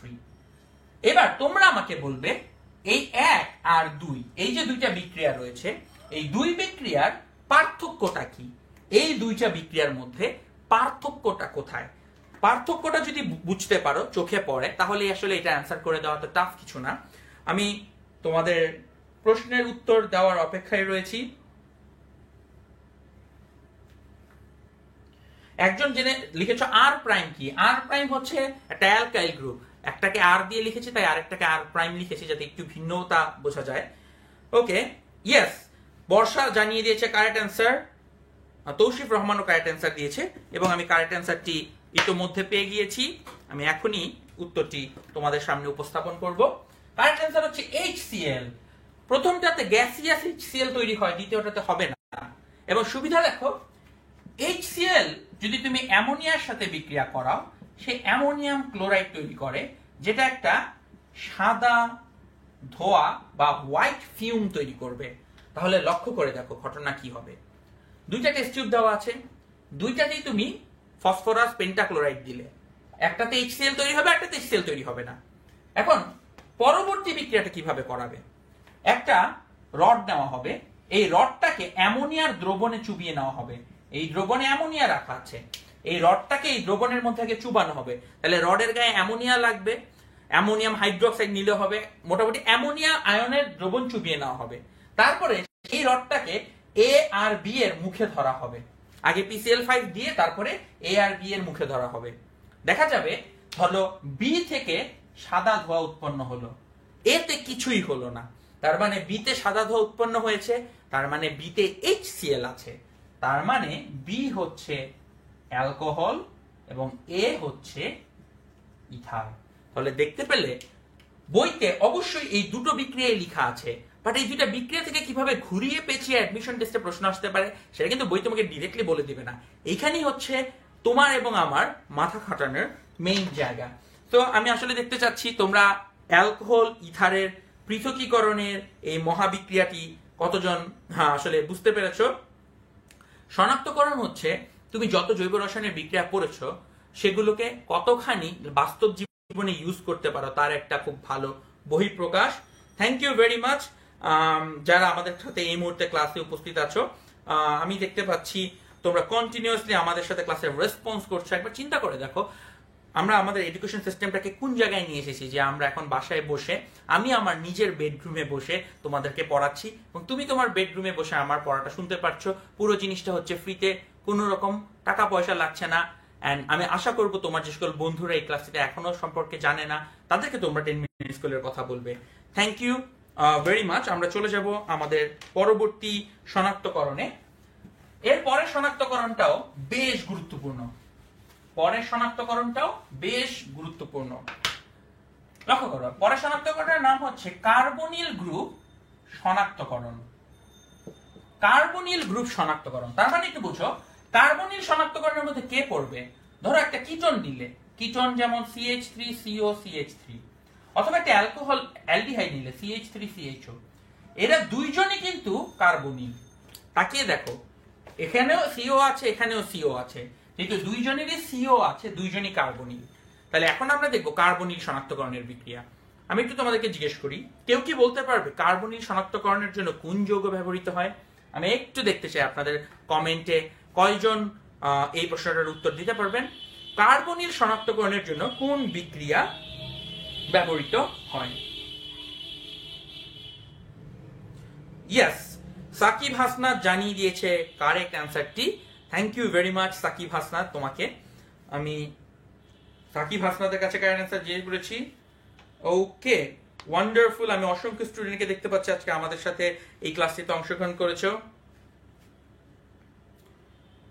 Mohammad Hasib correct answer দিয়েছে, মামুন হাসান কারেক্ট অ্যান্সার দিয়েছে, উজ্জয়িনী চক্রবর্তী কারেক্ট অ্যান্সার দিয়েছে। আমার একটা জিনিস দেখে ভালো লাগলো, কেউ এখানের অ্যান্সারে বলনি যে ফেহলিং দ্রবণ বা টলেন বিকারকের নাম।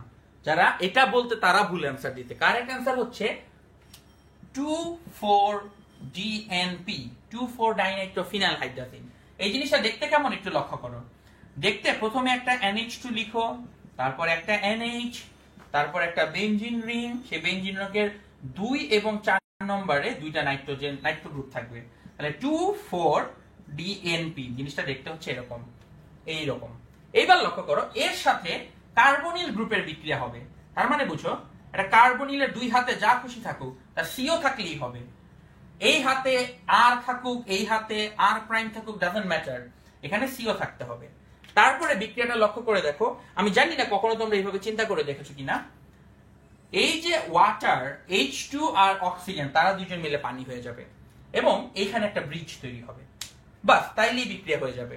এই নাইট্রোজেনের NH2 আর এখানের অক্সিজেন, তারা দুজন মিলে পানি হবে, আর বাকি জিনিসটা সহজে ডাইরেক্টলি বিক্রিয়া করে ফেলবে।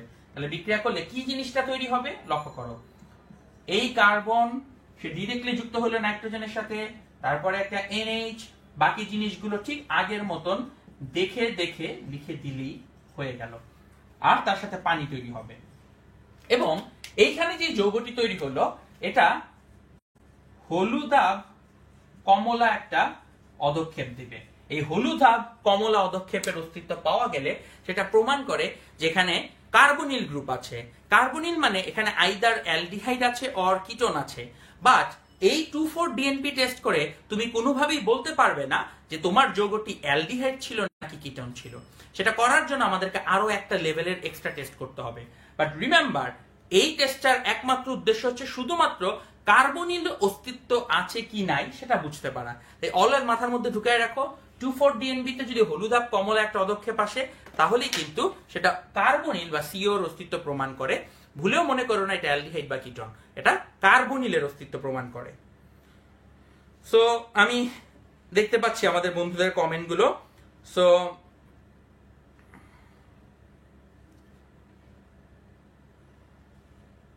জয়ন্ত কর্মকার, সে আমাদের কাছে 2,4-DNP কারেক্ট অ্যান্সারটি বলেছে। ইয়েস, মাহমুদুল হাসিব একটা ভালো কথা বলেছে, এই যৌগটার নাম সে বলে দিয়েছে 2,4-ডাইনাইট্রোফিনাইল হাইড্রাজোন। এই যৌগটার নাম হচ্ছে জোন, এই যৌগটার নাম হচ্ছে জিন, আর ওইটার নাম হয় zone. Thank you very much. Okay, wonderful. আসো আমরা আমাদের পরবর্তী টপিকে চলে যাই। তোমরা এখন বুঝতেই পারছো, কার্বনিল শনাক্তকরণ যখন পড়ানো হয়েই গেল, তারপরের টপিকটা খুব কমন একটা জিনিস হয়। তারপরের টপিকটা হয় aldehyde versus ketone. Aldehyde versus ketone শনাক্তকরণ। অ্যালডিহাইড ভার্সেস কিটোন কিভাবে শনাক্ত করবে, তার মানে দুটো টেস্ট টিউব দেওয়া আছে, আবারও বলা আছে একটাতে অ্যালডিহাইড আর একটাতে কিটোন আছে। তুমি কিভাবে বুঝতে পারবে কোনটাতে অ্যালডিহাইড আছে আর কোনটাতে কিটোন? এইটার অ্যান্সার হচ্ছে দুইটা। একটা হচ্ছে টলেন বিকারক, টলেন বিকারক পরীক্ষা, যেটা হচ্ছে ডাইঅ্যামিন সিলভার হাইড্রোক্সাইড, আর দুই নম্বরটা হচ্ছে ফেহলিং দ্রবণ পরীক্ষা। ফেহলিং দ্রবণ পরীক্ষা যেটা হচ্ছে কপার হাইড্রোক্সাইড এবং সোডিয়াম হাইড্রোক্সাইডের একটা মিক্সচারের দ্রবণ। সো এই দুইটা জিনিস দিয়ে সেই শনাক্তকরণ করা হয়। একটা হচ্ছে টলেন বিকারক আর একটা হচ্ছে ফেহলিং দ্রবণ। তো অ্যান্সারটা আমি একটু বলেই রাখি যে এই দুইজনের সাথেই অ্যালডিহাইড বিক্রিয়া করে। এই দুইজনের সাথে কে বিক্রিয়া করে? অ্যালডিহাইড। আর এই দুইজনের সাথে কিটোন কোনো বিক্রিয়া করে না। তাইলেই সহজে বোঝা যায় যে অ্যালডিহাইড এই দুইজনের সাথে বিক্রিয়া করবে, কিটোন বিক্রিয়া করবে না। তাহলেই বোঝা যাবে কোনটা অ্যালডিহাইড কোনটা কিটোন। তোমার মনে প্রশ্ন আসতে পারে, কেন অ্যালডিহাইড বিক্রিয়া করে কিটোন করে না? অ্যান্সার হচ্ছে অ্যালডিহাইড কিটোনের চেয়ে বেশি সক্রিয়। এটা আমরা আমাদের আগের ক্লাসে আলোচনা করেছি, অবশ্যই এই ক্লাসে শেষ হওয়ার সাথে সাথে একটা ভিডিও দেখে নিতে পারো। আমরা এখন বিক্রিয়াগুলো একটু লক্ষ্য করে দেখব টলেন বিকারক কিভাবে বিক্রিয়া করে। লক্ষ্য করো, আমরা একটা অ্যালডিহাইড নিব, ধরো CH3CHO, এটা একটা অ্যালডিহাইড।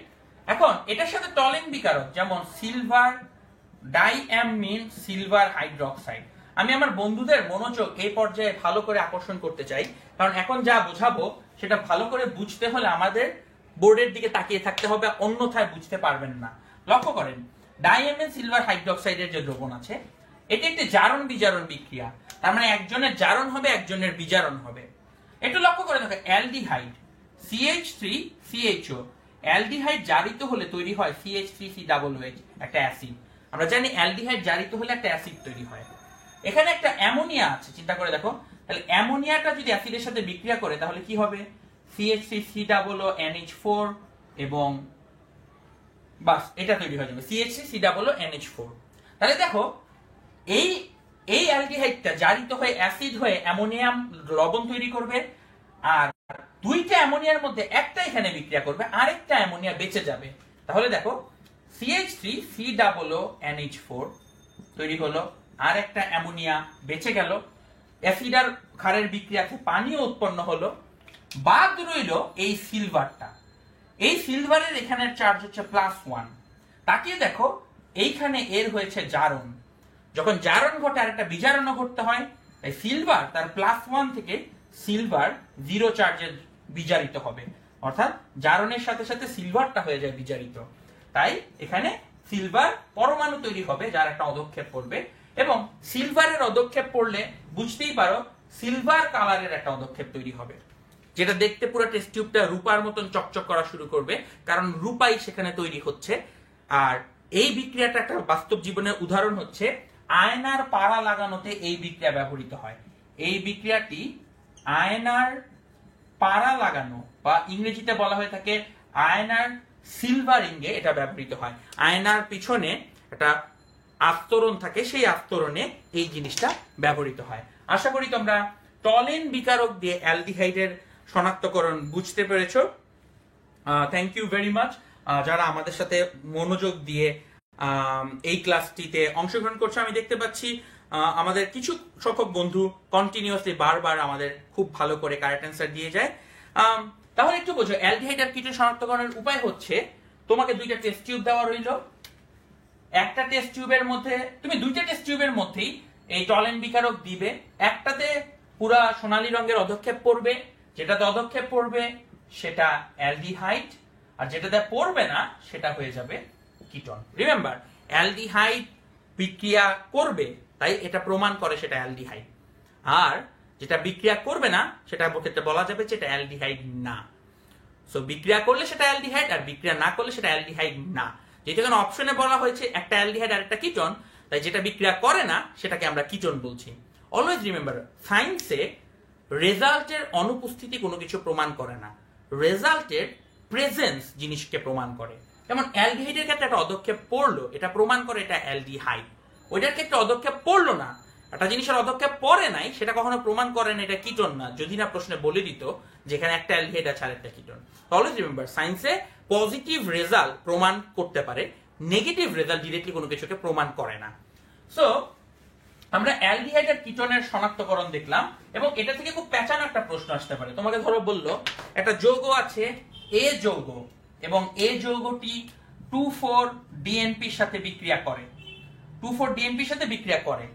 এখন এ যৌগটিকে পরবর্তীকালে ধরো টলেন বিকারকের সাথে বিক্রিয়া করানো হলো এবং সে বিক্রিয়া করলো না। প্রশ্ন হচ্ছে এ যৌগটি কি? এ যৌগটি 2,4-DNPর সাথে বিক্রিয়া করে, কিন্তু টলেন বিকারকের সাথে বিক্রিয়া করে না। প্রশ্ন হচ্ছে এই যৌগটি কি? আমি দেখি কতজন বন্ধু আমাদের এই কঠিন প্রশ্নটির কারেক্ট অ্যান্সার বের করে নিয়ে আসতে পারে। আমি অপেক্ষা করছি আমাদের বন্ধুদের কারেক্ট অ্যান্সারের জন্য। উপমা দাস খুবই আমাদের 10 মিনিট স্কুলের স্টুডেন্ট এবং একই সাথে টিচার। উপমা কারেক্ট অ্যান্সার দিয়ে দিয়েছে। আমার কথা Amir answer correct, Sakib Hasnat correct answer, Al Imran, Mamun Hasan সবার অ্যান্সার কারেক্ট হয়েছে। Thank you very much. So যেহেতু 2,4-DNPর সাথে বিক্রিয়া করে, তার মানে এখানে সিও আছে। সিওটা অ্যালডিহাইডও হতে পারে, কিটোনও হতে পারে। যেহেতু সে টলেনের সাথে বিক্রিয়া করে না, তার মানে এটা কিটোন। যদি টলেনের সাথে বিক্রিয়া করতো তাহলে হয়তো অ্যালডিহাইড। রিমেম্বার এই যৌগটি 2,4-DNP সাথে বিক্রিয়া করে, তার মানে এটা কার্বনিল। আর সে টলিনের সাথে বিক্রিয়া করে না, তার মানে এই কার্বনিলটা হচ্ছে একটা কিটোন। বাস, এই জাতীয় প্রশ্ন ভর্তি পরীক্ষাতে সবচাইতে বেশি আসতে পারে এবং এই প্রশ্নগুলো আসলে স্টুডেন্টরা সবচাইতে বেশি ভুলও করে থাকে। এইবার আমরা আস্তে আস্তে আরো কিছু জিনিস শিখব। প্রথমত হচ্ছে ক্লোরোফর্ম শনাক্তকরণ, CH-Cl3 শনাক্তকরণ। ক্লোরোফর্ম জিনিসটা আমরা অনেকে চিনি, ছোটবেলায় আমাদেরকে ভয় দেখানো হতো ছেলে ধরারা ক্লোরোফর্ম দিয়ে তোমাকে অজ্ঞান করে কিডন্যাপ করে নিয়ে যাবে। সো ক্লোরোফর্ম তাই আমাদের একটা বেশ ভীতির সঞ্চার করে এসেছে। এই ক্লোরোফর্ম কিভাবে শনাক্ত করা যায় তার একটা ডেফিনিট বিক্রিয়া রয়েছে। তোমরা অনেকেই ইনডিরেক্টলি ওই যে লাইট দিয়ে ক্লোরোফর্ম শনাক্তকরণের বিক্রিয়াগুলো লিখতে চাও, বাট ক্লোরোফর্ম শনাক্তকরণ যদি আসে পরীক্ষায়, আমি এখন যে বিক্রিয়াটা দেখাচ্ছি সেটা লিখবে। এই বিক্রিয়াটার নাম হচ্ছে কার্বিল অ্যামিন বিক্রিয়া। এই বিক্রিয়াটির নাম হচ্ছে কার্বিল অ্যামিন বিক্রিয়া। এই বিক্রিয়াতে একটা 1 ডিগ্রি অ্যামিন লাগে, যেমন RNH2, এটা একটা 1 ডিগ্রি অ্যামিন। এখন এই RNH2 এর জায়গায় আমি লিখি CH3NH2, যে কোনো একটা অ্যালকাইল গ্রুপ লিখতে পারি। ইভেন তুমি চাইলে ফিনাইল লিখতে পারতে, বেনজিন রিংও আঁকতে পারতে, কোনো সমস্যা নেই। এর সাথে ক্লোরোফর্ম CH-Cl3 বিক্রিয়া হবে এবং ক্ষারীয় দ্রবণে ক্ষারীয় পরিবেশে বিক্রিয়াটা হবে। তাহলে তারা বিক্রিয়া করে কি তৈরি করবে সেটা হচ্ছে ইম্পর্টেন্ট। এত কঠিন বা টাফ কোনো কিছু না। এখানে লক্ষ্য করে দেখো, এখানে 2টা হাইড্রোজেন আছে, এখানে একটা হাইড্রোজেন, 3টা হাইড্রোজেন, আর এখানে 3টা ক্লোরিন আছে। তাহলে লক্ষ্য করো, 3টা হাইড্রোজেন 3টা ক্লোরিন আছে, 3টা হাইড্রোজেন 3টা ক্লোরিন, তাহলে 3টা HCl আছে। আর এখানে 3টা ক্ষার আছে, 3টা KOH। তারা বিক্রিয়া করে 3টা KCl আর 3টা পানি তৈরি করবে। এখানে 2টা হাইড্রোজেন, এখানে একটা হাইড্রোজেন, 3টা হাইড্রোজেন 3টা ক্লোরিন, তাহলে 3টা HCl আছে, আর 3টা ক্ষার আছে, তাহলে 3টা KCl আর 3টা পানি তৈরি করবে। তাহলে আসো আমরা আগে বিক্রিয়ার ডান পাশে সেটা লিখে দিই। 3টা KCl 3টা পানি তৈরি হলো, বাদ রইল কি? তাহলে দেখো এই পুরো অংশটুকু বিক্রিয়া করে ফেলেছে, বাদ রয়েছে এই CRN। তাহলে এখন এটাকে লিখে দিই CH3N ডাবল বন্ড C। আমরা জানি কার্বনের দুই যৌগ উৎপন্ন হওয়া সম্ভব। এই যৌগটার নাম হচ্ছে মিথাইল আইসোসায়ানাইড বা কার্বিল অ্যামিন। এটার অত্যন্ত বাজে দুর্গন্ধ তৈরি হয়। তাই ক্লোরোফর্মের কোন একটা দ্রবণের মধ্যে 1 ডিগ্রি অ্যামিন দেওয়া হলে বাজে দুর্গন্ধ তৈরি করলে প্রমাণ করে সেটা হচ্ছে ক্লোরোফর্ম ছিল। তাই কার্বিল অ্যামিন পরীক্ষার মাধ্যমে আমরা প্রমাণ করব যে সেখানে ক্লোরোফর্মের উপস্থিতি ছিল। আমি আশা করব আমাদের আজকের ক্লাস শেষ হয়ে যাওয়ার পরে তোমরা এই সবগুলো শনাক্তকরণের উপর সুন্দর একটা নোট তৈরি করে আমাদেরকে দিবে। খুব বাজে ব্যাড স্মেল দ্বারা কার্বিল অ্যামিন শনাক্ত করা হয়। রিমেম্বার, অনেকেই লাইট দিয়ে HCl দিয়ে বিক্রিয়া করে ক্লোরোফর্ম শনাক্ত করার কথা বলে, সেটা ডেফিনিট শনাক্তকরণ না। কার্বিল অ্যামিন বিক্রিয়া হচ্ছে ক্লোরোফর্মের ডেফিনিট শনাক্তকরণের বিক্রিয়া। থ্যাংক ইউ ভেরি মাচ যারা আমাদের সাথে এখনো ক্লাসে উপস্থিত আছো। এইবার আমরা চলে যাব খুব সহজ একটা শনাক্তকরণের বিক্রিয়ায়। এটা আমি বলবো না, তোমাদেরকে করতে দিব।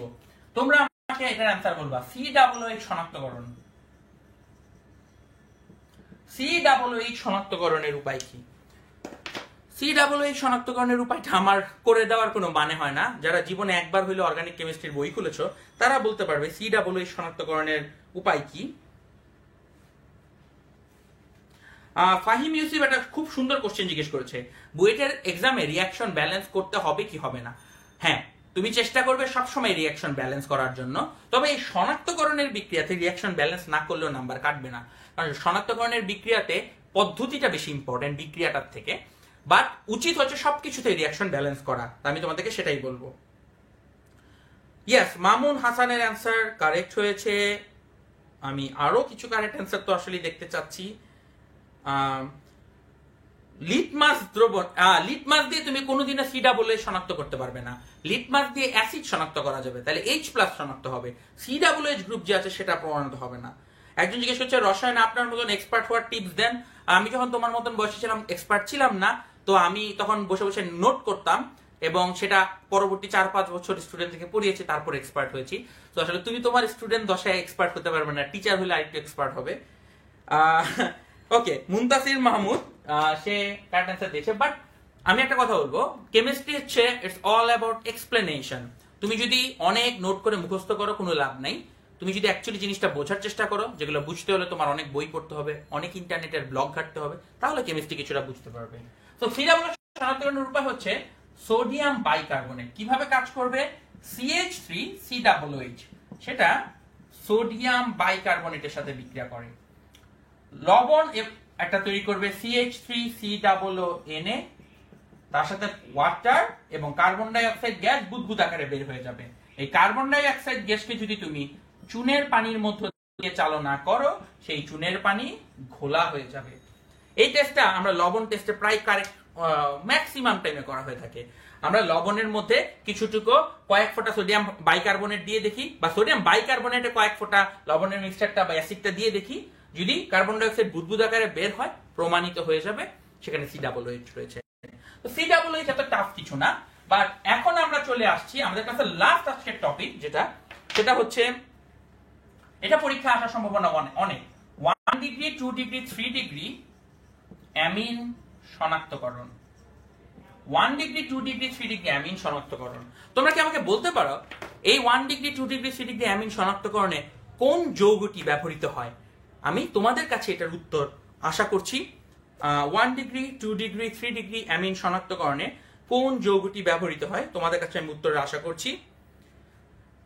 আমরা এরকম প্রত্যেকটি ক্লাসে একটা একটা করে জৈব রসায়নের কোশ্চেন টাইপ পড়ব, যাতে করে আমরা একবারে প্রথমে অর্গানিক কেমিস্ট্রির নলেজ সম্পর্কেও জানতে পারি এবং পরীক্ষায় কি জাতীয় কোশ্চেন আসে সেগুলো সম্পর্কেও জানতে পারি।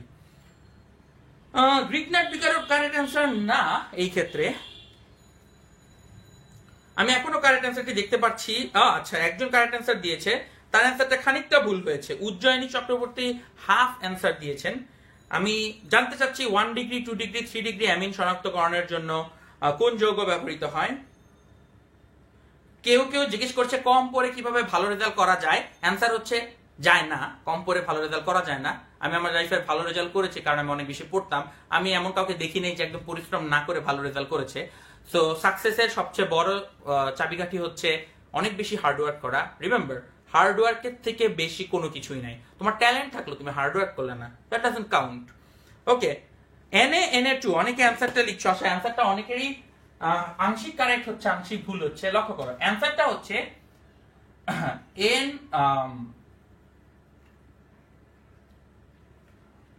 HNO2, এই অ্যাসিড যেটাকে না বলা হয়ে থাকে নাইট্রাস অ্যাসিড। নাইট্রাস অ্যাসিড হচ্ছে এই শনাক্তকরণের উপায় HNO2। এবং এই HNO2 এর একটা সমস্যা আছে, এই নাইট্রাস অ্যাসিড হচ্ছে খুবই আনস্টেবল। নাইট্রাস অ্যাসিড হচ্ছে খুবই আনস্টেবল, তার মানে ওকে রেখে দিলে বোতলের মধ্যে কিছুক্ষণের মধ্যে সে বিক্রিয়া করে নাইট্রিক অ্যাসিডে পরিণত হয়। নাইট্রাস অ্যাসিডকে বোতলে রেখে দিলে সে কিছুক্ষণের মধ্যে বিক্রিয়া করে নাইট্রিক অ্যাসিডে পরিণত হয়। তাই নাইট্রাস অ্যাসিড রাখা যায় না। তাহলে এই সমস্যার সমাধান কিভাবে? আমরা নাইট্রাস অ্যাসিড ব্যবহার করি না, আমরা NaNO2 আর HCl এর একটা দ্রবণ ব্যবহার করি। তারা দুইজন বিক্রিয়া করে একদম বিক্রিয়ার পাত্রে সোডিয়াম ক্লোরাইড এবং নাইট্রাস অ্যাসিড তৈরি করে। তাহলে বিক্রিয়ার পাত্রে নাইট্রাস অ্যাসিড তৈরি হয় এবং সাথে সাথে সেটা বিক্রিয়াতে অংশগ্রহণ করে। রেখে দেওয়ার কোনো উপায় নেই। রিমেম্বার, নাইট্রাস অ্যাসিডকে যদি ভেঙে লেখা হয় লিখবে এরকম OHNO, ও নো। কারণ নাইট্রাস অ্যাসিডকে যদি তৈরি করে তুমি বোতলের মধ্যে ভরে রাখো, কিছুক্ষণ পরে বোতল খুলে তোমাকে বলতে হবে ও নো, কারণ নাইট্রাস অ্যাসিডটা বিক্রিয়া করে নষ্ট হয়ে যাবে। তাই কখনোই আমরা নাইট্রাস অ্যাসিড ডিরেক্টলি ব্যবহার করি না, আমরা NaNO2 এবং HCl এর একটা মিক্সচার বা দ্রবণ ব্যবহার করি। তাহলে রিমেম্বার, এটা খুবই ভালো করে মনে রাখতে হবে, আমরা ব্যবহার করি NaNO2 এবং HCl এর একটা মিক্সচার। এবার লক্ষ্য করো কিভাবে নাইট্রাস অ্যাসিডটা কাজ করে। আমি এখন প্রত্যেকটা অ্যালকোহলের জন্য তোমাকে বিক্রিয়াগুলো করে করে দেখাবো। তাহলে এটা 1 ডিগ্রি অ্যালকোহল, একটা 2 ডিগ্রি অ্যালকোহল নিলাম, তারপরে একটা 3 ডিগ্রি অ্যালকোহল নেওয়া হলো। সবাই আমার সাথে বিক্রিয়াগুলোতে লক্ষ্য করব। আমরা প্লিজ সবাই এখন লেখা বন্ধ করি, শুধু বোর্ডে মনোযোগ দিব। আমি প্রথমে এখানে লিখলাম ও নো। আচ্ছা, এই ক্ষেত্রে কি ঘটে থাকে সেটা একটু ডিফারেন্ট এবং একটু গুরুত্বপূর্ণ এই জায়গাটা বোঝা। সবাই একটু লক্ষ্য করো, এই যে CH3 আর এই যে OH, এরা দুইজন বিক্রিয়া করে। কারণ দেখো, এটা হচ্ছে প্লাস প্রান্ত, এটা মাইনাস প্রান্ত। এটা ঠিক একইভাবে এটা মাইনাস প্রান্ত, এটা প্লাস প্রান্ত, প্লাস আর মাইনাস বিক্রিয়া করে, সেই হিসাবে প্লাস মাইনাস বিক্রিয়া করে যোগ হয় CH3OH, একটা অ্যালকোহল তৈরি হবে। এই CH3 আর OH প্লাস মাইনাস বিক্রিয়া করে অ্যালকোহল তৈরি করলো। আর বাকি অংশটা লক্ষ্য করো কি থাকে, বাকি অংশটার মধ্যে রয়েছে NH2 আর আছে একটা NO। এখন এই যে দুইটা N, তারা দুজন মিলে তৈরি করে একটা নাইট্রোজেন গ্যাস, আর H2 আর O মিলে তৈরি করে পানি। তাহলে এই নাইট্রোজেন গ্যাসটা বুদবুদ আকারে বের হয়ে যাবে। রিমেম্বার, এই নাইট্রোজেন গ্যাসটা বুদবুদ আকারে বের হয়ে যাবে।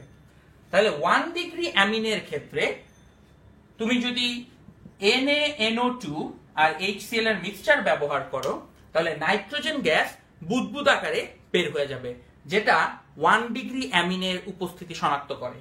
এইবার আমি 2 ডিগ্রি অ্যামিনের ক্ষেত্রে কি হয় সেটা দেখাবো। এটাও বেশ ইন্টারেস্টিং, এটা আরেকটু সহজ বোঝাটা। এটা একটু লক্ষ্য করে দেখো, এখানে OH আছে, এখানে H আছে। এই H আর OH দুজন বিক্রিয়া করে পানি তৈরি করলো, আর বাকি অংশটাকে এখন যোগ করে দাও। তাহলে CH3NO। তাহলে দেখো আমি কি করলাম, এখানের হাইড্রোজেন এখন OH, এরা দুজন বিক্রিয়া করে পানি তৈরি করলো, আর NO আর CH32N তারা দুজন বিক্রিয়া করলে এই যৌগটা তৈরি করলো। এই যৌগটা দেখতে হলুদ তৈলাক্ত অধক্ষেপ তৈরি করবে। এই যৌগটা একটা হলুদ তৈলাক্ত অধক্ষেপ তৈরি করবে। 3 নাম্বারটা হচ্ছে আরো বেশি ইন্টারেস্টিং। এটার সাথে যদি নাইট্রাস অ্যাসিড ও নো মিশানো হয়, আসলে নাইট্রাস অ্যাসিড তো কখনোই মিশানো হয় না, NaNO2 আর HCl, NaNO2 আর HCl এর দ্রবণ মিশানো হয়। সো এটা যদি এখন করো, এটা হচ্ছে আরো একটু এক ধাপ বেশি ইন্টারেস্টিং। এইখানটাতে যেটা হয়, ওর একটা লোন পেয়ার ইলেকট্রন থাকে, সে তার এই লোন পেয়ার ইলেকট্রনটাকে কাজে লাগানো শুরু করে। সে এই লোন পেয়ার ইলেকট্রনটা দিয়ে এই নাইট্রিক অক্সাইডের এই প্লাসটার সাথে সন্নিবেশ বন্ধন তৈরি করে। তাহলে কি তৈরি হবে দেখো, CH3 নাইট্রোজেন লোন পেয়ার দিয়ে সন্নিবেশ বন্ধন তৈরি করলো এই NO এর সাথে। তাহলে দেখো নাইট্রোজেনের এখন কয়টা হাত হইলো, এখানে 3টা আর এখানে একটা, 4টা।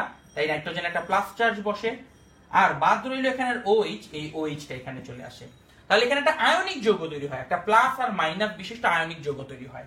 তাহলে এখানে নাইট্রোজেনটা এই NO এর সাথে সন্নিবেশ সমযোজী বন্ধন তৈরি করে, আর বাকি OH টা এই আয়নটার সাথে আয়নিক বন্ধনে আবদ্ধ হয়। যেহেতু এটা আয়নিক যৌগ, সেটা একটা দ্রবণীয় লবণ তৈরি করলো।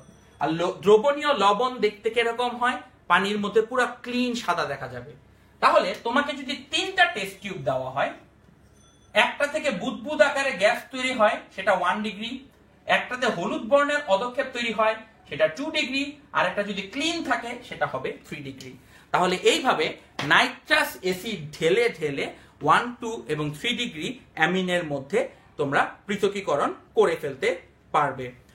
এটাকে হ্যাঁ, একজন আমি দেখতে পাচ্ছি সাকিব হাসনাত বলছে একটা কোয়ার্টারনারি সল্ট বা কোয়ার্টারনারি লবণ তৈরি হয়। Thank you. একজন বলেছে ভাই এগুলো তো কঠিন আছে। অফকোর্স এগুলো কঠিন, এবং এই কারণে এগুলো পরীক্ষায় বেশি আসে। তাই আমি যেভাবে ব্যাখ্যা করলাম একটু মনে রাখতে হবে, প্লাস মাইনাস বিক্রিয়া করছে, HOH বিক্রিয়া করছে, সন্নিবেশ বন্ধন তৈরি হচ্ছে, এইভাবে কোনটার কালার কি, এগুলো তুমি যত বেশি বেশি বার প্র্যাকটিস করবে, যত বেশি পরীক্ষার সলভ কোশ্চেন করবে, তত বেশি চান্স পাওয়ার চেষ্টা করবে। একজন লিখেছে বোর্ডটা ক্লিন করা উচিত। আসলে হ্যাঁ, আমরা এখন বোর্ডটা ক্লাসটা ক্লিন করব, বাট আমরা আসলে ক্লাসের শেষ পর্যন্ত চলে এসেছি। একজন বলেছে ভাইয়া রূপান্তর নিয়ে ক্লাস চাই, প্রমিস করছি নেক্সট ক্লাসে রূপান্তরের উপর দেওয়া হবে। থ্যাংক ইউ ভেরি মাচ যারা আমাদের আজকের ক্লাসে উপস্থিত ছিল। আমরা অবশ্যই একটা কঠিন ক্লাস নিয়েছি, সোজা জিনিস তো সারাদিন পড়ানো হয়, সোজা জিনিস পড়লে ভর্তি পরীক্ষায় চান্স পাবা না, একটু কঠিন জিনিস পড়া উচিত। তাই থ্যাংক ইউ ভেরি মাচ যারা আজকে ক্লাসটি আমাদের অংশগ্রহণ করেছো। অনেক বন্ধু হয়তো জানতো না ক্লাসটার কথা, শেষ মোমেন্টে এসে আমরা ডিসাইড করেছি ক্লাসটি নিব। তাই সব বন্ধুদেরকে জানিয়ে দেওয়ার জন্য এই মোমেন্টে ক্লাসে যতজন বন্ধু রয়েছে সবাই ক্লাসটিকে শেয়ার করে দাও। এন্ড অলওয়েজ রিমেম্বার, আমরা 10 মিনিট স্কুলে সবসময় যে কথাটা বলে থাকি, তোমরা অবশ্যই বড় বড় স্বপ্ন দেখবে, ভালো বিশ্ববিদ্যালয়ে চান্স পাবে, তোমরা ভবিষ্যতে 10 মিনিট স্কুলের টিচার হবে। And always remember, never stop learning. Good night everyone. See you later.